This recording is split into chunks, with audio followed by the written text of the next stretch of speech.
കേരളം ദൈവത്തിന്റെ സ്വന്തം നാട്, പച്ചപ്പിന്റെയും പ്രകൃതിയുടെയും സ്വർഗം. പക്ഷേ ഈ മനോഹാരിതയ്ക്ക് പിന്നിൽ മറഞ്ഞിരിക്കുന്ന മറ്റൊരു മുഖമുണ്ട്.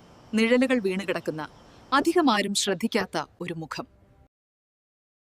മനോഹാരിതയ്ക്ക് പിന്നിൽ നൂറ്റാണ്ടുകൾക്ക് മുൻപ് ഏഴുകടലിനക്കരെ നിന്ന് ഭാഗ്യം തേടി വന്ന സായിപ്പന്മാർ. അവർ ഇവിടെ സാമ്രാജ്യങ്ങൾ പടുത്തുയർത്തി.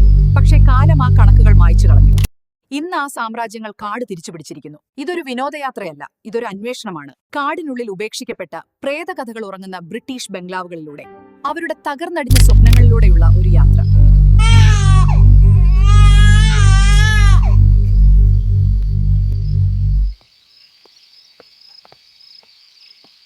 ഇന്ന് നമ്മൾ പോകുന്നത് സാധാരണ ടൂറിസ്റ്റുകൾ പോകുന്ന വഴികളിലേക്കല്ല.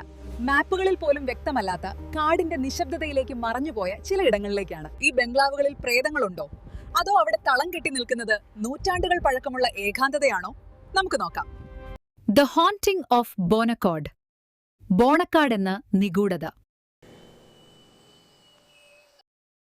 തിരുവനന്തപുരം മുതൽ ആരംഭിക്കുന്നു. ലക്ഷ്യസ്ഥാനം ബോണക്കാടാണ്. ഈ എസ്റ്റേറ്റ് അഗസ്ത്യകൂടം മലനിരകളുടെ താഴ്വരയിലാണ്.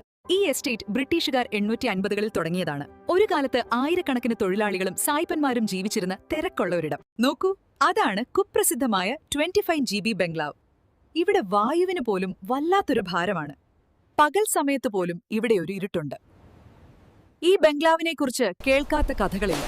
ഇവിടെ താമസിച്ചിരുന്ന സായിപ്പിന്റെ മക്കൾ ദുരൂഹ സാഹചര്യത്തിൽ മരിച്ചുവെന്നും പിന്നീട് ഭ്രാന്തമായ അവസ്ഥയിൽ സായിപ്പ് ഇവിടം ഉപേക്ഷിച്ചു പോയി എന്നും പറയപ്പെടുന്നു. രാത്രികളിൽ ഇവിടെ കുട്ടികളുടെ കരച്ചിൽ കേൾക്കാമെന്നും നാട്ടുകാർ പറഞ്ഞു. ഇതിന്റെ ഉള്ളിലേക്ക് കയറുമ്പോൾ ആ പഴയ പ്രതാപം നമുക്ക് കാണാം. വലിയ ജനലുകൾ, തീ കായാനുള്ള ഫയർ പ്ലേസുകൾ. പക്ഷെ ഇപ്പോൾ ഇവിടെ ബാക്കിയുള്ളത് തണുപ്പും ഭയവും മാത്രമാണ്. ഓരോ മുറിയും ഓരോ കഥകൾ പറയുന്നത് പോലെ. ഈ ജനലിലൂടെ നോക്കിയാൽ കാണുന്നത് കാട് മെല്ലെ മെല്ലെ ഈ കെട്ടിടത്തെ വിഴുങ്ങുന്നതാണ്. Nature is reclaiming what belongs to it.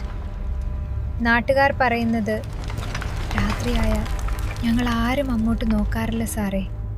വെളിച്ചം കാണാം, ചിലപ്പോൾ നിലവിളികൾ. പണ്ട് എന്നോ നടന്ന കാര്യങ്ങളാണ്, പക്ഷേ ആത്മാക്കൾ ഇന്നും അവിടെയുണ്ടെന്ന് ഞങ്ങൾ വിശ്വസിക്കുന്നു. അത് സത്യമാണോ തോന്നലാണോ എന്നറിയില്ല. പക്ഷേ ബോണക്കാട് നൽകുന്ന അനുഭവം അത് വല്ലാത്തൊരു ശൂന്യതയാണ്.